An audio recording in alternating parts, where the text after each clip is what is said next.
Karen Thompson had always been someone who liked things done her way. A middle-aged woman with a sharp tongue and little patience, she wasn't the type to back down when something didn't go as planned. Her family often joked that Karen could find fault in anything. Even a perfectly sunny day wasn't safe from her criticism if it interrupted her plans. But this time, her habit of speaking without thinking would lead her into trouble far worse than anyone could have imagined. It all started during what was supposed to be a relaxing vacation in London. Karen had saved for months to take this trip, dreaming of exploring historic landmarks and snapping Instagram-worthy photos. On one crisp morning, she decided to visit Buckingham Palace, eager to witness the famous changing of the guard ceremony. She'd seen pictures of the red-uniformed guards standing tall and proud, and she thought it would make the perfect backdrop for her social media posts. When Karen arrived at the palace gates, however, reality hit hard. The area was packed with tourists jostling for space, each trying to get closer to the action. Frustration bubbled inside her as she realized there was no clear path to the front. People were crowding around, chatting loudly, and blocking her view. Karen tried squeezing through, muttering complaints under her breath, but nothing seemed to work. Every attempt to move forward only made her angrier. Then came the final straw. As Karen edged closer to the barriers, she noticed a black guard standing nearby, calmly directing the crowd. His uniform was immaculate, his posture flawless, and his demeanor respectful despite the chaos surrounding him. For most people, he might have been an impressive sight, a symbol of discipline and tradition. But for Karen, he became the target of her growing irritation.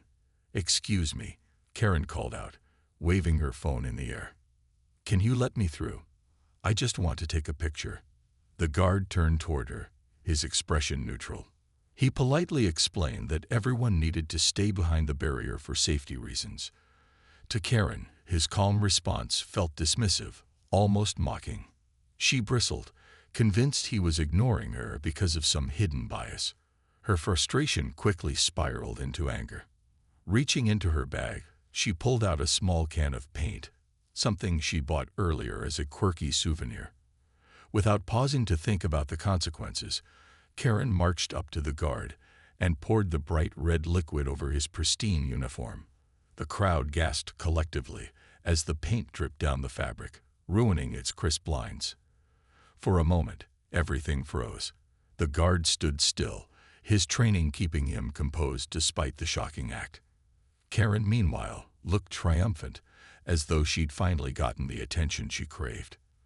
But what happened next changed everything. For both Karen and the world watching.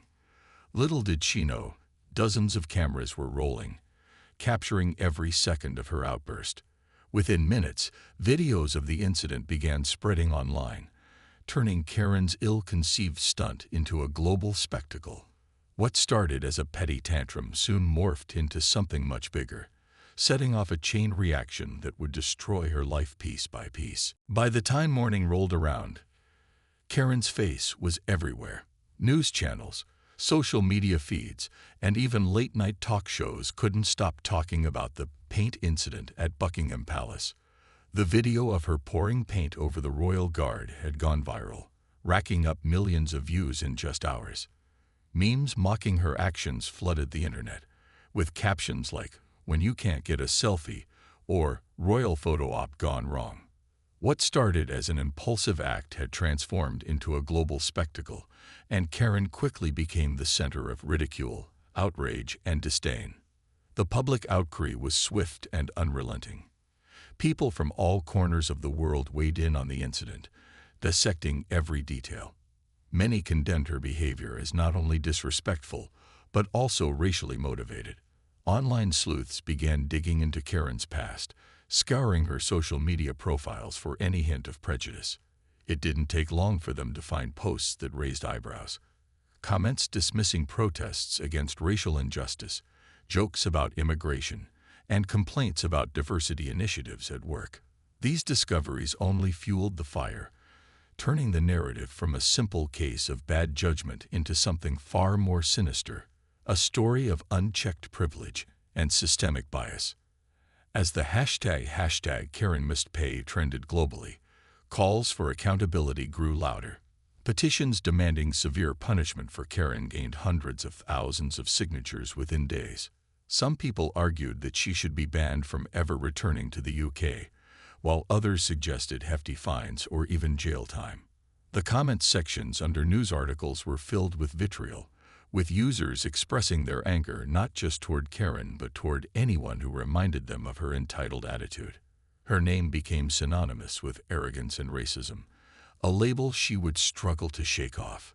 Amid the chaos, Karen's family back home tried to process the whirlwind of attention. Her husband, Mark, fielded endless phone calls from reporters asking for statements. Their children, a teenage son and daughter, faced relentless bullying at school. Classmates mocked them relentlessly, calling them the paint kids and accusing them of harboring similar prejudices. Even close friends distanced themselves, unwilling to associate with a family now infamous worldwide. The once private life they cherished had been shattered overnight, replaced by shame and isolation. Meanwhile, the royal guard remained silent, adhering to his role with quiet dignity. While many praised him for maintaining composure during such a humiliating moment, others wondered how deeply the incident had affected him emotionally. Supporters rallied around him online, sharing messages of gratitude for his service and respect for his restraint. His commanding officer released another statement, thanking the public for their support, but urging restraint in assigning blame without proper investigation. Still, the guard's image, standing tall despite the red streaks marring his uniform, became a powerful symbol of resilience and grace under pressure. For Karen, the weight of the backlash hit hard. She watched from her holding cell as videos and memes about her spread like wildfire. Every notification ping on someone's phone felt like another nail in her coffin. The woman who had thought nothing of pouring paint on a stranger's uniform now found herself buried under a mountain of consequences she hadn't anticipated.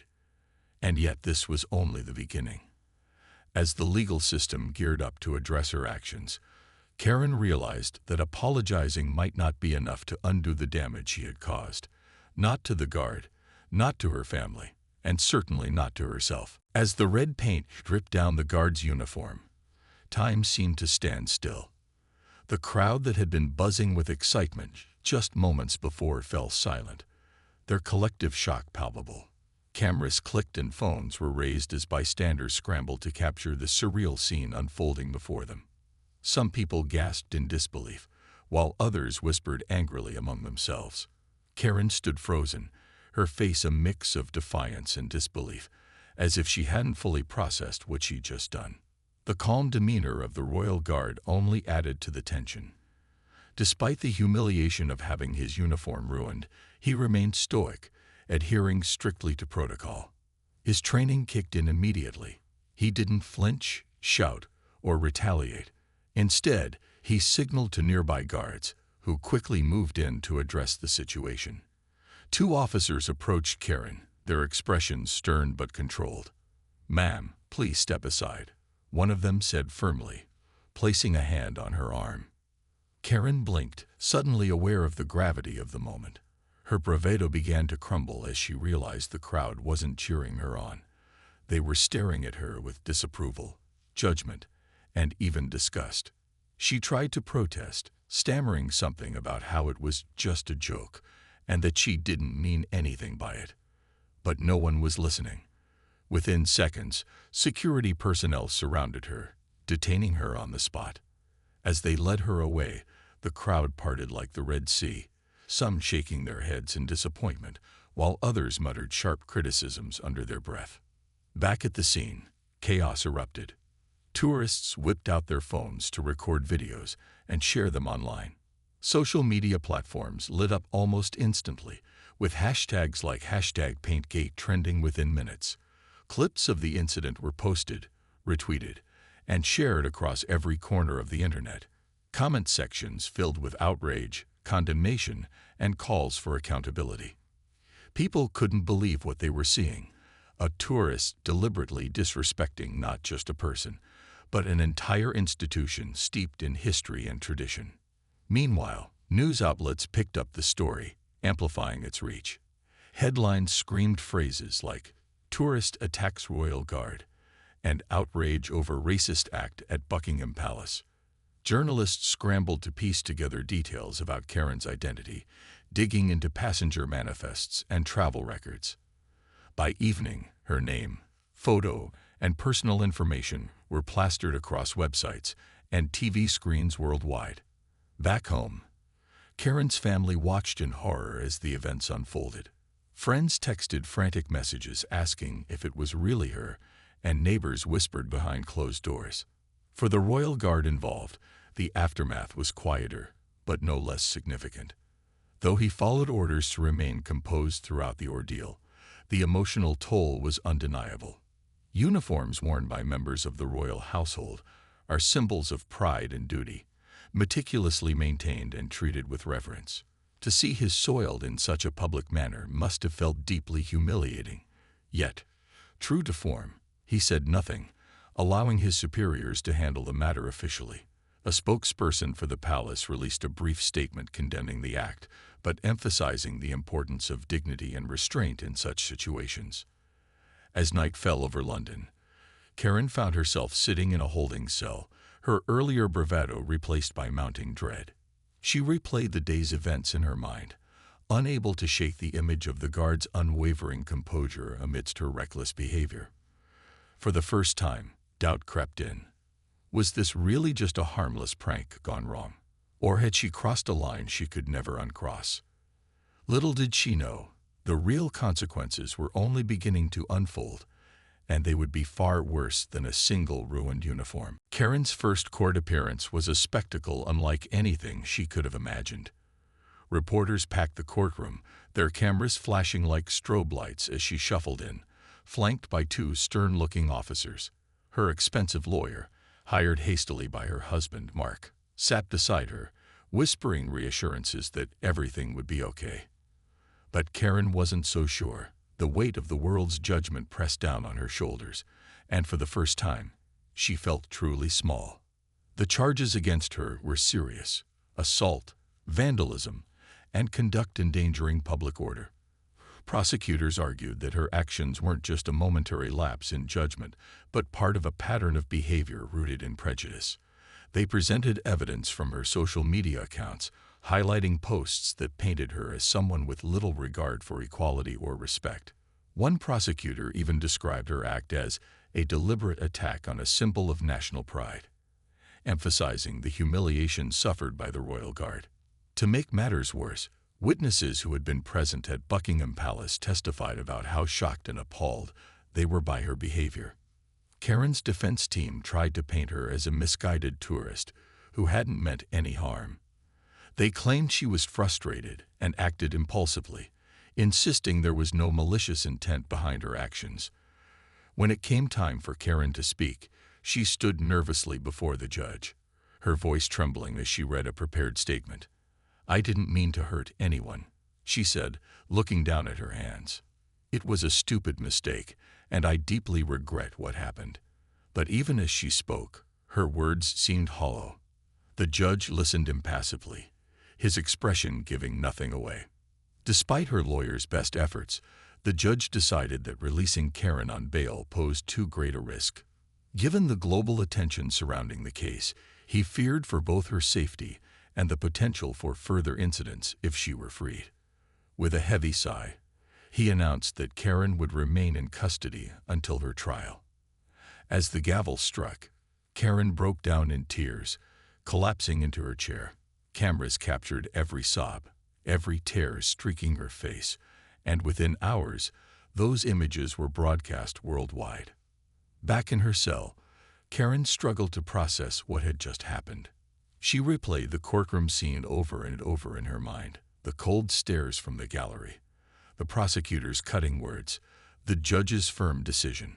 For the first time, she began to understand the enormity of her actions. This wasn't just about ruining a uniform or embarrassing herself. It was about violating boundaries, disrespecting traditions, and exposing deep-seated biases she hadn't fully acknowledged. Yet, amid her growing realization, resentment simmered. Why was everyone making such a big deal out of this? Wasn't it just a single bad decision?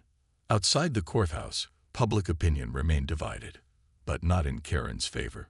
Many saw her arrest as a victory, proof that accountability still mattered in a world where privilege often shielded people from consequences.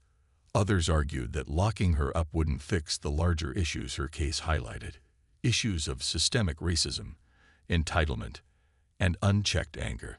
Still, one thing was clear. Karen's life, as she knew it, was over. Her reputation was in tatters, her relationships strained beyond repair, and her future uncertain. As days turned into weeks, Karen began to feel the isolation acutely. Letters from strangers poured in daily, most filled with venomous words she could barely bring herself to read. Her family stopped visiting, unable to bear the shame of being associated with her. Even her husband, Mark, grew distant, spending more time consulting lawyers than speaking to her. Alone in her cell, Karen stared at the cracked ceiling, wondering how she'd let things spiral so far out of control. What started as a selfish act born out of frustration had become a life-altering catastrophe, one she might never recover from. After months of being locked away, Karen's lawyer finally convinced her that a public apology might be her last chance to salvage some shred of her reputation. The idea terrified her. Facing the world again after everything that had happened felt like stepping into a lion's den. But she knew she had no other options. If she wanted any hope of rebuilding her life, she had to try. So with trembling hands and a heart full of dread, Karen agreed to sit down for a televised interview. The day of the apology arrived, and Karen was ushered into a stark studio filled with bright lights and cameras. She wore a plain black dress, her hair pulled back in an attempt to look humble and remorseful. Her makeup was minimal, deliberately chosen to make her appear softer, more approachable. As she sat down across from the interviewer, a stern-looking journalist known for asking tough questions, Karen felt the weight of millions of eyes watching her every move. For a moment, she wondered if this was a terrible mistake. The interview began with the host recounting the events at Buckingham Palace, showing clips of the viral video as a reminder of what brought Karen here. Each frame felt like a punch to the gut, forcing her to relive the humiliation and chaos she had caused. When it was finally her turn to speak, Karen cleared her throat nervously and began reading from a prepared statement. "I am deeply sorry for my actions," she said, her voice shaky but earnest. "What I did was wrong, and I understand now how hurtful and disrespectful it was. I never intended to cause harm, but I recognize that my behavior reflected poorly on me and those around me." For a brief moment, there was silence. The interviewer studied her carefully, searching for cracks in her words. Then came the inevitable follow-up question. "Do you believe your actions were racially motivated?" Karen hesitated, caught off guard by the directness of the query. She fumbled over her response, stumbling through phrases like, "I don't see color," and "it wasn't about race." But then, in an unguarded slip, she referred to the royal guard as just doing his job for a person like him. The room seemed to freeze. The interviewer raised an eyebrow, clearly stunned by the remark. Viewers at home immediately pounced on the comment, interpreting it as yet another racially insensitive slight. Social media erupted once again, with critics accusing Karen of doubling down on her biases instead of genuinely apologizing. Hashtags like #KarenStillRacist and #FailedApology began trending within minutes, overshadowing any semblance of sincerity she had tried to convey. By the end of the interview, Karen looked visibly shaken. Her attempts to explain herself only dug the hole deeper, making her sound defensive and insincere. As the cameras cut away, she slumped in her chair, realizing too late that she had botched the one opportunity she might have had to redeem herself. Instead of repairing her image, the interview became fresh fodder for ridicule and anger. In the days that followed, backlash poured in from all sides. Critics argued that Karen's so-called apology lacked accountability and understanding. Even some of her remaining supporters turned against her, saying she hadn't shown enough remorse or growth. Meanwhile, the royal guard remained silent, continuing his duties with quiet dignity. His commanding officer released a brief statement, reiterating the importance of respect and professionalism, but declining to comment further on Karen's failed attempt at redemption. For Karen, the fallout was devastating. Not only had she failed to win back public trust, but she had also reopened old wounds, reminding people why they were angry in the first place. Back in her cell, she stared at the wall, replaying the disastrous interview in her mind. Tears streamed down her face as she realized the truth. No amount of apologies could undo the damage she had done. What started as a selfish act had spiraled into something far bigger than herself, leaving scars that would never fully heal for her, for the guard, and for everyone who witnessed the spectacle. As the weeks dragged on, Karen's life unraveled in ways she never thought possible. The walls of her cell became a prison not just for her body, but for her mind as well. Each day brought fresh reminders of how much she had lost, and how little sympathy the world had left for her. Her once comfortable existence was now reduced to cold concrete floors, bland meals, and endless hours spent replaying the events that led her here. The first blow came from her husband, Mark. Once her biggest supporter, he filed for divorce shortly after her arrest. In his statement to their lawyer, he cited irreconcilable differences, though everyone knew the real reason. He couldn't bear the shame anymore. Friends and colleagues avoided him at work, whispering behind his back about Karen's mess. Their children pleaded with him to stay strong for the family. But the pressure became too much. When he finally signed the papers, Karen broke down sobbing during their brief phone call. She begged him to reconsider, promising to change, to be better. But it was too late. He told her firmly, "You made your choices, Karen. Now you have to live with them." Her children distanced themselves next, unable to cope with the relentless bullying they faced at school. Classmates mocked them mercilessly, calling them names like paint kids or racist royalty. Teachers tried to intervene, but the damage was done. Her teenage son stopped attending classes altogether, retreating into video games to escape the ridicule. Her daughter, usually bubbly and outgoing, withdrew into herself, refusing to speak about what was happening. When Karen called home one evening, hoping to hear familiar voices, all she got was silence. Her daughter handed the phone to Mark, who simply said, "They can't talk right now," before hanging up. Even her closest friends abandoned her.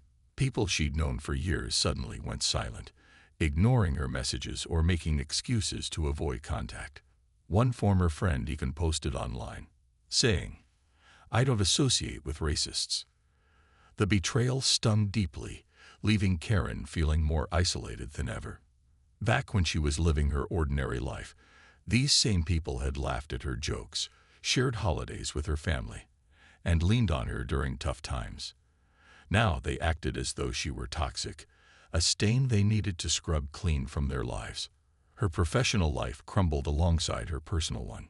Her employer, a mid-sized marketing firm, released a statement announcing her termination. "We do not tolerate behavior that reflects poorly on our values," the press release read. It didn't matter that Karen had worked there for over a decade, earning promotions and accolades along the way. Her actions overseas overshadowed everything else, painting her as someone unworthy of trust or respect. Job applications went unanswered, and freelance opportunities dried up.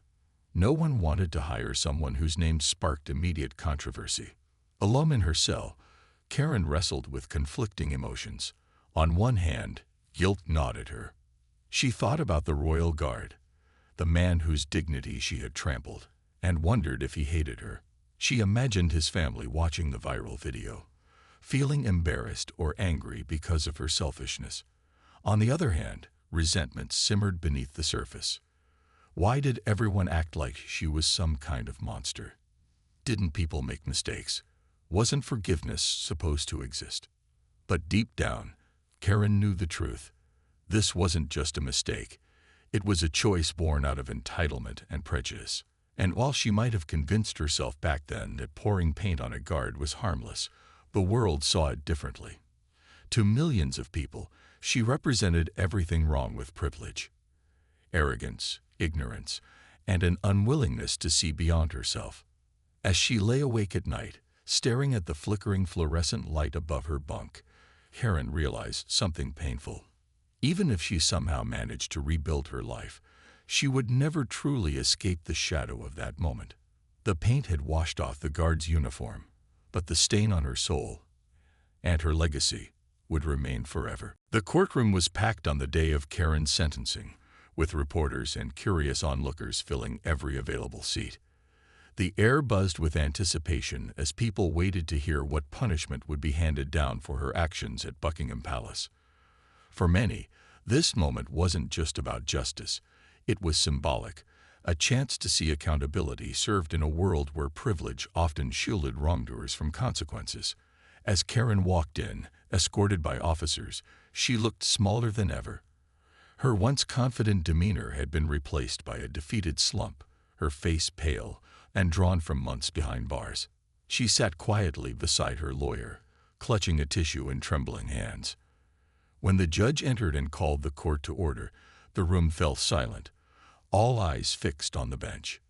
The prosecution delivered a powerful closing argument, painting Karen's actions not as an isolated incident, but as part of a broader pattern of entitlement and prejudice. They highlighted how her behavior had humiliated not only the royal guard, but also the institution he represented. This wasn't just paint on a uniform, the prosecutor said firmly. It was an attack on dignity, respect, and equality, values we hold dear as a society. They urged the judge to impose a sentence that reflected the seriousness of the offense and sent a clear message: such behavior would not be tolerated. Karen's lawyer countered with a plea for leniency, arguing that his client had already suffered enough. He pointed to the global backlash, the loss of her family, career, and reputation, and the toll it had taken on her mental health. She has learned her lesson, he insisted. Further punishment will not undo the past, but may help her find redemption. When it was Karen's turn to speak, she stood slowly, her voice barely above a whisper. "I'm sorry," she began, tears welling up in her eyes. "I know I hurt people, and I regret everything I've done. I wish I could go back and change it, but I can't. All I can do is promise to be better." Her word hung in the air, fragile and unconvincing after the damage she had caused. After a long pause, the judge delivered the verdict. Karen was sentenced to 2 years in prison, followed by 5 years of probation. Additionally, she was ordered to pay restitution to cover the cost of replacing the guard's uniform and attend mandatory anti-racism counseling sessions upon release. The judge emphasized that while rehabilitation was important, accountability mattered more. "Your actions were reckless and deeply disrespectful," he said sternly. "They undermined trust and exposed biases that harm us all. This sentence reflects both the gravity of your offense and the hope that you might learn from it." As Karen was led away, her tears turned into sobs. Cameras captured every step, broadcasting her breakdown to the world. Outside the courthouse, reactions were mixed. Some felt the sentence was fair, believing it balanced punishment with the possibility of reform. Others argued it was too lenient, insisting Karen deserved harsher consequences for her role in perpetuating racism and privilege. Either way, one thing was certain: Karen's life would never be the same. Back in her cell, Karen struggled to process the reality of her situation. 2 more years locked away meant missing milestones she could never get back. Birthdays, holidays, moments with her children who no longer wanted anything to do with her. She spent hours staring at the ceiling, replaying the judge's words in her mind. Had she truly understood the impact of her actions, or was she still clinging to excuses? For the first time, Karen allowed herself to think about the royal guard, not as someone who had inconvenienced her, but as a person whose dignity she had violated. She imagined him standing tall despite the humiliation, carrying himself with grace even when others failed to show him respect. Slowly, painfully, she began to understand the depth of what she had done. It wasn't just about paint or uniforms. It was about humanity, the way we treat each other, the values we uphold, and the legacies we leave behind. But understanding came too late. The world had moved on, leaving Karen to grapple with her mistakes in solitude. Redemption, if it ever came, would require far more than apologies or promises. It would demand action, humility, and a willingness to confront the parts of herself she had long ignored. For now, though, she remained trapped, not just in a cell, but in the wreckage of her own choices. When Karen was finally released from prison 2 years later, the world had changed, or perhaps it had simply moved on. The viral outrage over her actions at Buckingham Palace had faded into the background noise of countless other scandals and controversies that had since captured public attention. But for Karen, stepping back into society felt like walking onto a stage where the spotlight still lingered, waiting to shine harshly on her every misstep. Determined to avoid further scrutiny, she adopted a new identity. Using an alias and keeping her head down, Karen relocated to a small, quiet town far from the bustling cities she once frequented. She took odd jobs under the table, cleaning offices late at night, stocking shelves in a local grocery store, or babysitting for families who didn't ask too many questions. Her days were spent in solitude, her nights filled with restless thoughts about the life she had lost and the person she used to be. Karen avoided technology as much as possible, knowing that one careless search could pull her back into the digital maelstrom she desperately wanted to escape. She didn't own a smartphone, rarely watched TV, and steered clear of social media altogether. Even so, whispers followed her wherever she went. People in the town occasionally recognized her face from old news articles or documentaries about the incident. Some stared openly, others whispered behind her back. A few even confronted her directly, accusing her of being unrepentant or asking why she hadn't faced harsher consequences. Each encounter left her feeling raw and exposed, a constant reminder that forgiveness wasn't something easily earned. Despite her efforts to start anew, Karen found herself haunted by guilt and shame. At night, alone in her tiny rented room, she replayed the events of that fateful day over and over again. What if she had walked away instead of lashing out? What if she had taken a moment to think before acting? These questions gnawed at her relentlessly, but no answers brought peace. Instead, they only deepened her regret. Meanwhile, the royal guard continued his duties with quiet pride. Though he never spoke publicly about the incident, those close to him noted how it seemed to strengthen his resolve. He became a symbol of resilience, not just within the palace walls, but across communities grappling with issues of racism and inequality. Support poured in from strangers around the world, praising him for his composure and dignity during such a humiliating ordeal. For many, he represented hope, proof that grace could prevail even in the face of cruelty. As time passed, Karen began attending the anti-racism counseling sessions mandated by her probation. At first, she approached them reluctantly, seeing them as yet another punishment rather than an opportunity for growth. But gradually, something shifted. Listening to stories from people who had experienced discrimination firsthand opened her eyes to realities she had long ignored. She started reading books, watching documentaries, and engaging in conversations she would have dismissed years earlier. Slowly, painfully, she began to confront the biases and entitlement that had shaped her worldview. Still, redemption remained elusive. While Karen worked to better herself, rebuilding trust with others proved nearly impossible. Her family refused to reconcile, her children now adults who saw her as a stranger. Friends she had once cherished were gone, replaced by acquaintances who tolerated her presence but kept their distance. Even acts of kindness, volunteering at shelters, mentoring troubled youth, felt hollow without acknowledgement or acceptance from those she had wronged. In the end, Karen's story served as both a cautionary tale and a reflection of broader societal struggles. It highlighted the dangers of unchecked privilege and prejudice, while underscoring the difficulty of true accountability. For some, her journey offered a glimmer of hope. That change, however imperfect, was possible. For others, it stood as a reminder of the lasting scars caused by thoughtless actions. As Karen walked through her quiet town one crisp morning, She noticed a young boy staring at her curiously. She smiled tentatively, unsure whether he recognized her or simply wondered why this solitary woman always seemed so sad. In that fleeting moment, Karen realized something profound. Redemption wasn't about erasing the past or earning forgiveness. It was about choosing, each day, to be someone different, someone better. And though the road ahead would remain difficult, she vowed to keep trying, one step at a time.